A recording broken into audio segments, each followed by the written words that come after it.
Mesdames, Mademoiselles et Messieurs, bienvenue sur le journal de ce jour.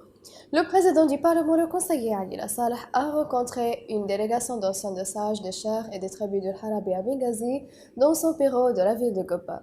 La réunion a débattu des derniers développements de la crise libyenne et de l'initiative de son Excellence d'instaurer la paix et la stabilité au Libye, ce que la délégation d'anciens de sages et des chers de Harabi a confirmé leur soutien à l'initiative du président du Parlement de mettre fin à la crise au Libye. Il est à noter que cette rencontre s'inscrit dans une série de rencontres que le président du Parlement conduit avec les différents secteurs et structures de la société libyenne, les mettre à l'image des derniers développements de la crise libyenne. Le commandant en chef des forces armées libyennes, le maréchal Khalifa Haftar, a tenu une réunion élargie à laquelle participaient le Premier ministre, le ministre de l'Intérieur, le chef d'état-major et tous les agences de sécurité et militaires.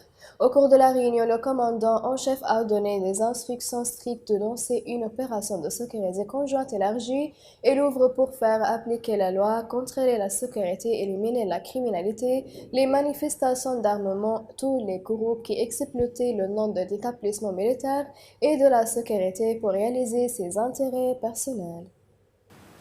Mercredi, le Premier ministre libyen, M. Abdallah Thani, a rencontré le président du Fonds de la solidarité sociale, M. Brahim Jayar, en présence de la ministre des Affaires sociales, Mme Fathiya Hamad.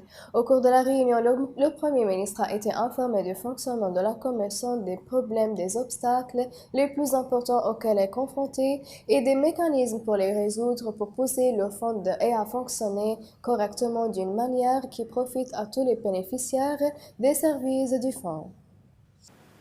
Le chef de l'agence lutte contre les phénomènes négatifs et les destructeurs a rencontré aujourd'hui mercredi le superviseur économique de la ville de Benghazi, le président de la chambre de commerce et le chef des syndicats du dédouanement en application des instructions émises par le commandant en chef des forces armées. La réunion a discuté de l'augmentation des prix des aliments pour animaux, de la stagnation du trafic portuaire qui en résulte et de la préparation de flux de travail. Il a été convaincu de surmonter les difficultés et les résoudre du goulot d'étranglement pour que le mouvement commercial revienne vers les fournisseurs d'aliments pour animaux et pour parvenir à une solution globale à ce dossier. Mesdames et messieurs, la fin des résumés. Merci de m'avoir attiré votre attention et au revoir.